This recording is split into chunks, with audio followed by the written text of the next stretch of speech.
Welcome back to the Mall of Asia. We're about to start the second half of the first game of the second day of the FIBA Asia Championships. Just a reminder that the schedule for the rest of the day after this China versus Malaysia game. Next up, 1:15 is Saudi Arabia against Chinese Taipei. And then, first sighting of Hong Kong, they play Japan at 3:30. And then, for neutral observers, possibly the best game of the day or the most eagerly anticipated game of the day, Iran against South Korea at 5:45.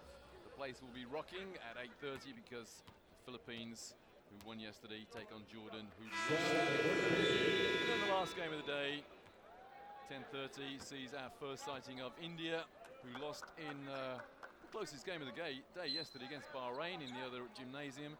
India against Thailand. So 5 more games today. 8:30, Philippines against Jordan, and before that, Iran against Korea. Here we are, just about to start the second half, and China 55, Malaysia 12. And leading scorer in the game is the only player who's made double figures so far. That's the number 4 for China, Gu Aluin.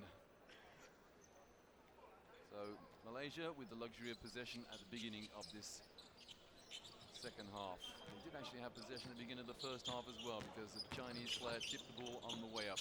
No such problem this time with the tip, because there wasn't one.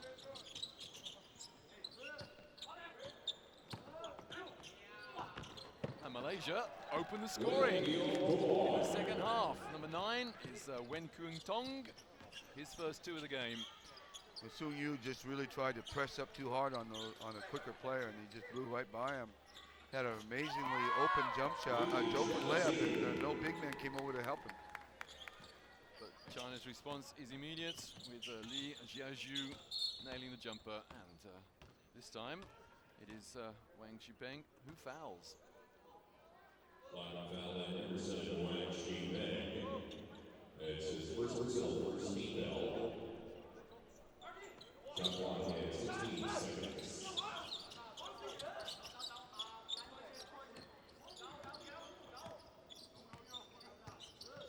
It's all very pedantic as far as Malaysia are concerned, and there another relatively unforced turnover.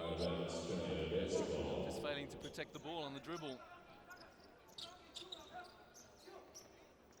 Well, there was a lot of effort there from Wen Kuang Tong, but I don't know what he was trying to achieve. Hustling and bustling, but behind the man. No attempt to deny the pass. Malaysia elected to come off the point guard and double down on the big guy and let them wide open for the kick-out pass. He was able to knock it down, but then Malaysia comes down and hits another three-pointer.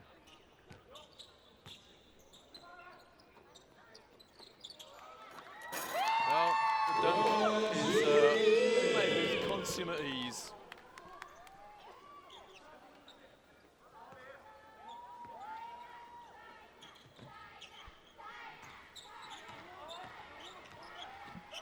Still out under pressure.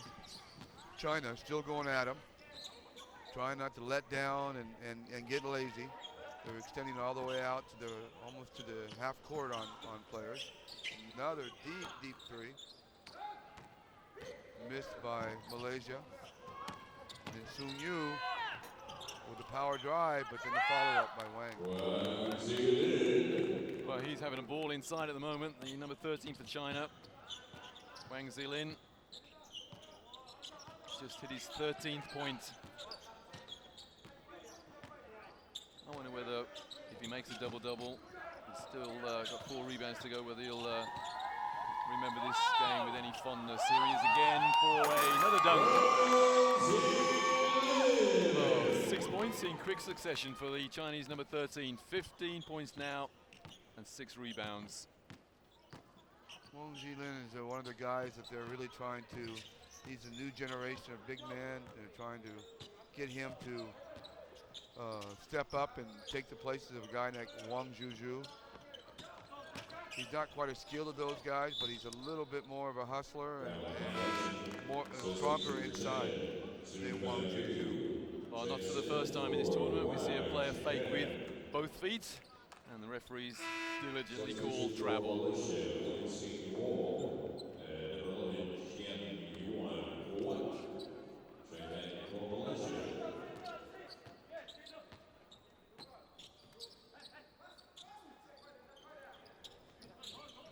Not the most intense defense I've ever seen, with a man standing, what, 3 meters off the ball handler.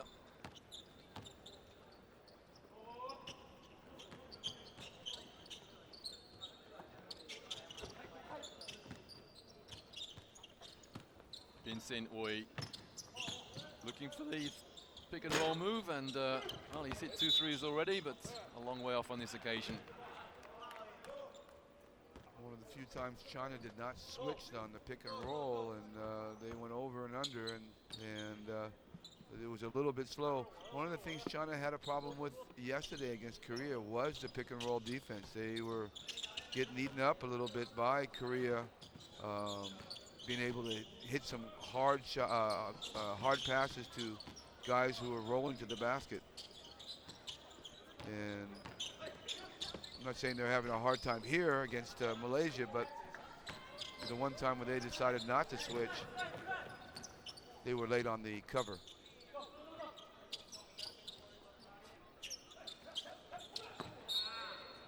Well, very tough pass to make there, and easy to read for the Malaysian defense.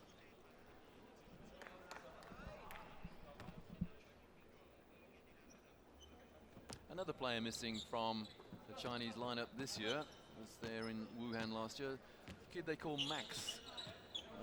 Bo Zheng, I think his name is, plays at University of Southern California. He must be well over 7 foot, but not in the squad this year.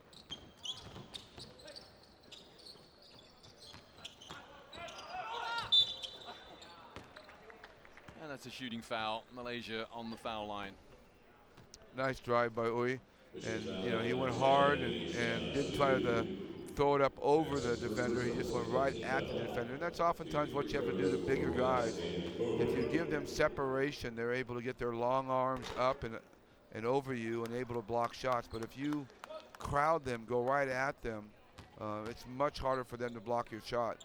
And oftentimes you can create the contact that'll get you on the line, which is what happened here. First time Malaysia beat the foul line, and 2 from 2 for Ban Sin Oy. I enjoy watching Sunyu bring the ball up under pressure, see what he can do. He is about 6'7", 6'8". So it's interesting to watch a point guard that big bring the ball up. Well, I think the layup was going to be good anyway, but the rebounder just made sure it was going to drop in, and Wang Zilin said, I'll just ensure that it does. 17 points now, the 2 actually given to Zilin.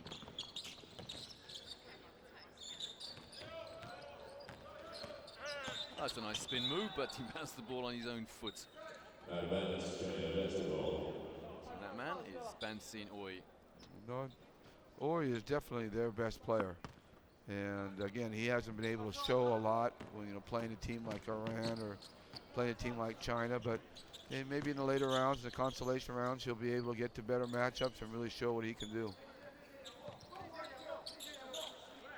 Problem for Malaysia, even in those later rounds, the consolation rounds, they are the smallest team in the tournament by a long, long way. Bahrain, India, Saudi even, Thailand, they outsize Malaysia considerably. 14 seconds on the shot clock. Then again, I am making a presumption that the teams I mentioned there are going to be in the consolation round. Who knows? I'm sure they'll be real happy to hear that. Yeah, my apologies to those 4 teams. I hope I'm wrong. And China again put on the foul line. Chinese Taipei pulled up an upset against Jordan.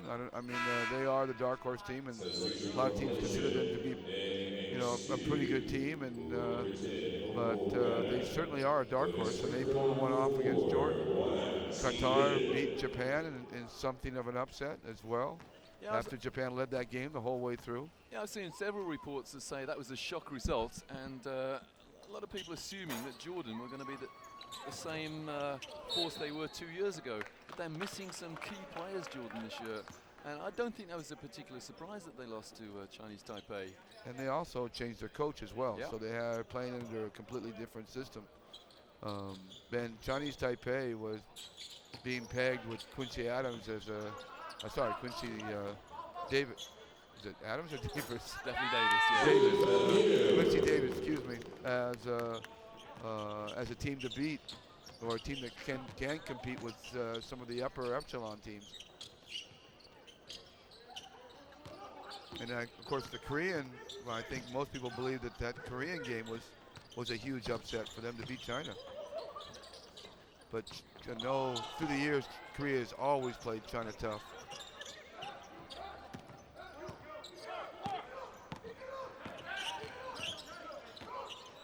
So a great block there from a man providing many of the highlights of the game so far. That's Wang Zilin, but there's another highlight. Sanu buries a three from a long, long way out.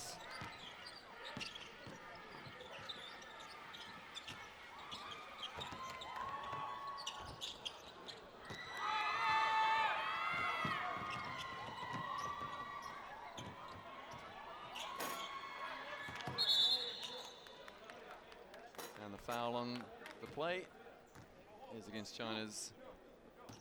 Interesting the way the wings will, almost all the games you watch here, you watch them run a fast break. All the wings will run right to that corner and get that corner three up. And again, you got to recognize that corner three as you come down the floor defensively. And we have another timeout and another Malaysia timeout.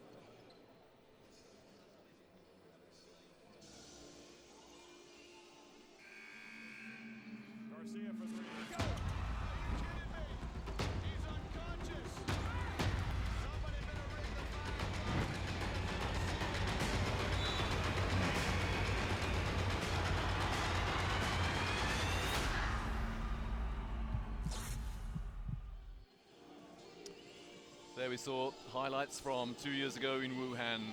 Some terrific games there. And we had some terrific games yesterday as well. 1 1-pointer.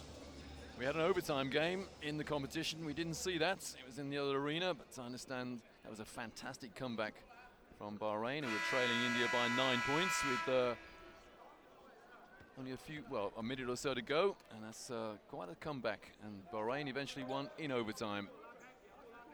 Just like Japan, India probably didn't sleep too well last night. Bahrain, that was a big game for them to win and get a win under their belt. Too bad for India. I know that would have been a huge win for them as well. And it'll be interesting to see who progresses in that group. And we'll see India later on tonight, the last game of the second day, 10:30, India against Thailand. And we'll see Hong Kong later on for the first time. Yeah, they had a rest day yesterday. They're in the only group with 3 teams in it, so all 3 teams guaranteed progression to the second round. Japan, Qatar, and Hong Kong all go through. And rebound there for Lokseng Mak.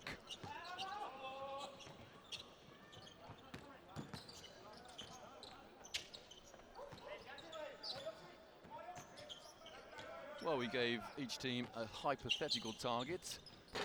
I'm guessing that the coaches may have given them a target, but the target for China was probably to beat Iran's 115 points yesterday, and Malaysia's target was to score more than the 25 they got against Iran. And I'd say Malaysia probably nearer to achieving their target, the mythical target, the hypothetical target that we offered them. Wang Zhizhi back in the game and got an offensive rebound there. You see him a lot playing out on the high post. Here he catches, nice easy finish inside. He's always been a very, very smooth player, and it seems like he plays oftentimes without effort because the game is so easy for him. He can shoot it, finish inside, block shots. See him get out on the challenge right there. And what a lot of defenders realized too late with Wang Zhizhi, he's left-handed. Yes, he is left-handed, and that's always an advantage in basketball. You always anticipate a guy going to his right because that's what you play against most of the time. So when you go up against a left-hander, you really got to rethink it and got to change your reaction time a little bit so that you're anticipating a guy going left rather than right. Yeah, and by the time you do change your attitude towards that player, it's too late. Another offensive rebound for China with under 100 seconds remaining in the third period. That's good defense from Malaysia.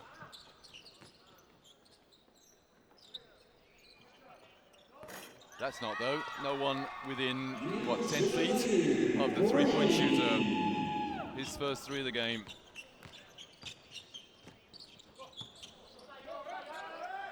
And China are shooting 9 from 18 from the arc, which is a huge improvement on yesterday. And a little reaching foul.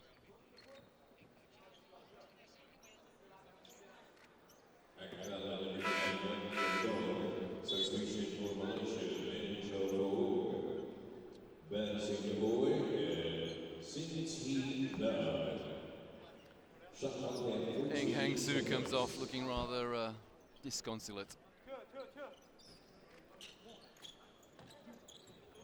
Well, you wonder how long Malaysia can keep their intensity, being down by so much, over the course of the last game and now this game and then going into the next game. But, they're out there playing, and you got to give them some credit.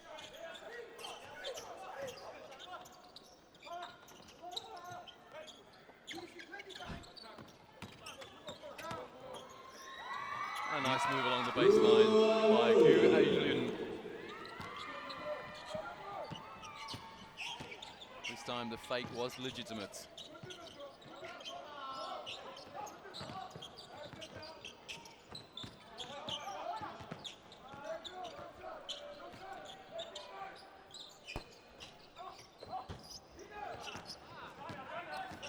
Shot clock being turned off, end of the third.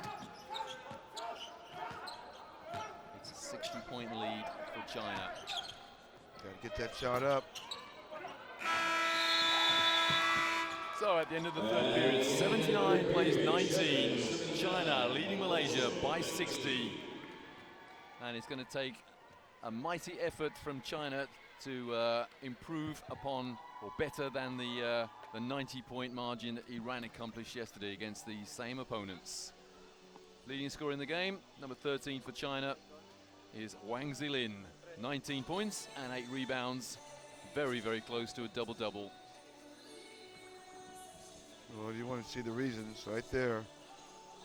China holding Malaysia to, what was it, under 20% shooting for the game. Leading scorer for Malaysia. The talisman, really. Ban Sin Oi, number 8, on 8 points. He's also grabbed 2 rebounds. He's dished 1 assist and he's only picked up 1 foul.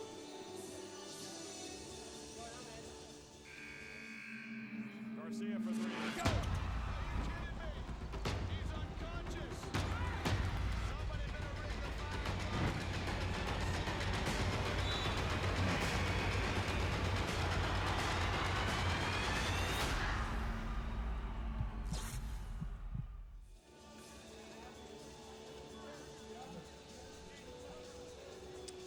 Got a glimpse there of Calderon, the Spanish guard.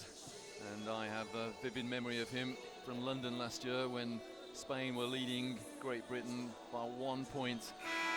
And almost one of the shocks of, shocks of the century at least, had Great Britain beaten Spain. But Calderon, he looked up at the clock. The clock read 8 seconds remaining in the game. His team was leading by 1. And he just ran the ball in the backcourt. And I can remember Dan Clark chasing after him. He just couldn't catch him. Trying to foul him. And he was singularly unsuccessful. Great clock management there by a great player, Calderon of Spain. Going to be an interesting World Championships. For China and maybe Iran, they've been going to them for a while, but that third place team, if it could be, Korea, or it could be, of course, the Philippines, or even Kazakhstan, or wherever that third place team is going to be, boy, that is just going to be a huge lift for the whole country for them to be able to participate in the World Championships. I know that to be totally true for the Philippines. Well, I was watching the local news this morning in the hotel, and the reporter who's here in the stadium today was very, very confident, saying that it's going to be China, Iran, and the Philippines. Well, I think Korea may have something to say about that. Possibly Chinese Taipei, possibly Jordan, possibly Kazakhstan. possibly someone else. But Philippines are very confident. They know they didn't play particularly well yesterday. They know they can improve. They know they're carrying a couple of injuries. So I admire their confidence, and I hope it's justified, at least for the local fans. Well, they're just going to need some tremendous support from the fans to create some momentum for them and against the tougher opponents, because they're going to need to play, you know, above their talent level to beat a team like Korea or China or Iran, and to secure that top 3 spot. Another three-pointer for China. They are now 10 from 21. Yeah, if I had some advice for the local fans, it would be along these lines. When the Philippines call a timeout, it means they want to talk about things, and they can't hear a thing above those drums. I don't think anyone can hear anything above those drums. Yeah, I'll be curious to see if they continue with those drums. You know, one of the things I have to agree on, one of the things that, you know, the drums end up drowning out the home crowd. And I know it's a ploy that teams often use when they're going against a home crowd. They bring drums so the home crowd cannot, you know, sustain the level of the home team. But when you have the drums drown out the home crowd, it kind of defeats the purpose. Yeah, there's a lot to be said for timing in basketball, timing in leaping for the rebound, timing in boxing out, timing in set a screen, and also it's very important to time the noise that you make. Yeah, the cheer level. Yep. Another Malaysia timeout, and them trailing 19-88. Garcia for 3. Go! He's unconscious. Somebody better ring the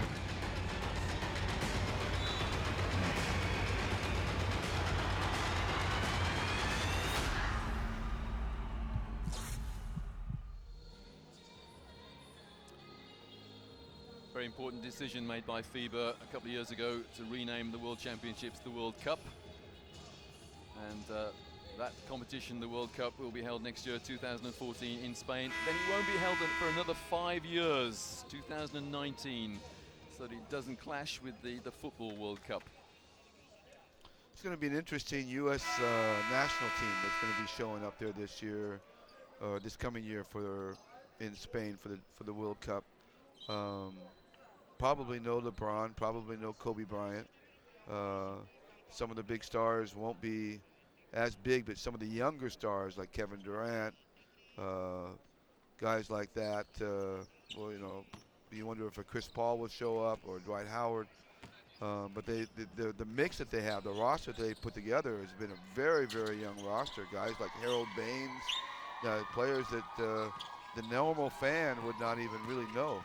And so it'll be really interesting to see how they can form as they go to the next generation of players. Yeah, also, who's the kid with the eyebrows? Anthony Davis. Yeah, Anthony Davis is what an athlete that kid is. Yeah, #1 pick in the NBA draft, and struggled in his rookie year a little bit. I think people thought he'd play a lot better than he did, but you know, he's actually built for the international game. He has a great, you know,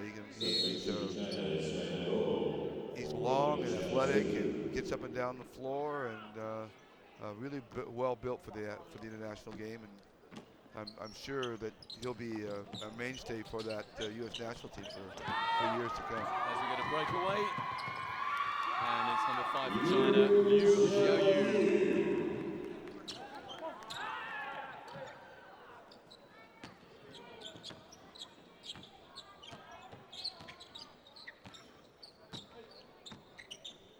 See Wang Zhizhi all the way out, 25 feet from the basket, defending little guards. That's what's known in the trade as a mismatch. And there's another steal. Same guy, number 5, Liu Xiaoyu. Not quite the same result this time, but he is on the foul line. Just to go back to the World Cup next year, I understand important developments from the USA that Coach Krzyzewski has changed his mind. He said he wasn't going to coach the national team after the Olympics, and I think recently I read that he's changed his mind. Yes, he has changed his mind, and he's back at it. They had I guess they called it a blue-white game in Las Vegas about a month ago, a little less than a month ago. And it was kind of a split squad, a mini camp that they ran for the U.S. national team of all NBA players. And, you know, they'll have their U.S. committee that will come out and select who will ultimately make that team. But right now the mini camp has about 25 and I'm just guessing here, but I don't know the exact number, but I know it's around 25 players that are all really trying to make that national team. Oh, that's a lovely fast break. Came out with a quote yesterday with Coach Alex, and he did like the quotes. A good fast break consists of speed in the backcourt and poise in the front court, and China showing great poise there with 3-on-1, and finished up with the desired end result.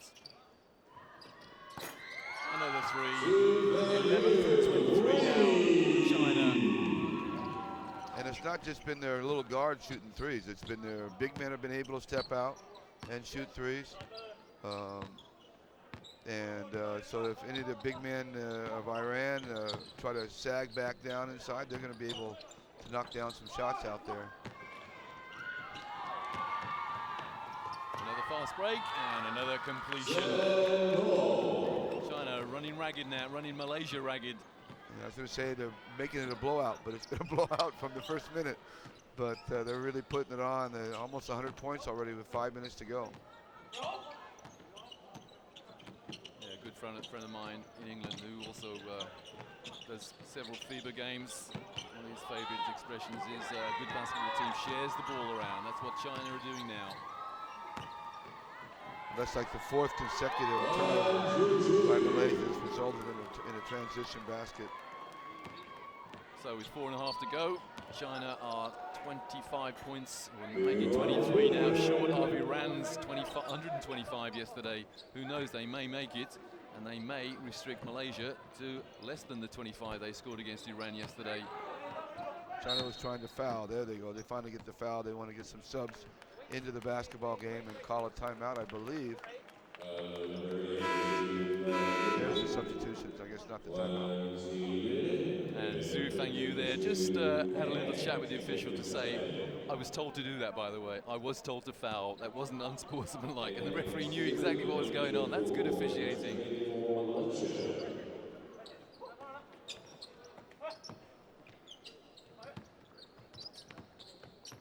So we have someone on 16 points, someone on 17 points, and someone on 19 points for China. You look at China's size out on the floor right now with Wang Zhuzhu and Wang. The other Wang, they're all about 6'11", 7 feet, and then they have that big power forward who's about 6'9". The off guard's about 6'5", and the point guard's maybe about 6'2" or 6'3". So, you know, they have a very, very big team out there. By far the biggest in the tournament. And Wang Zilin just hit his 21st point. He needs one more rebound for a double-double. That's the number 13 for China. Turnovers galore now by Malaysia. And the foul.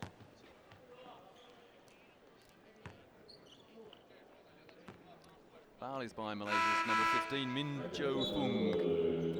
Now they're going to bring in Su Yu, who's even bigger at the point guard position. Yeah, you don't see too many 206, 2'6" point guards, do you?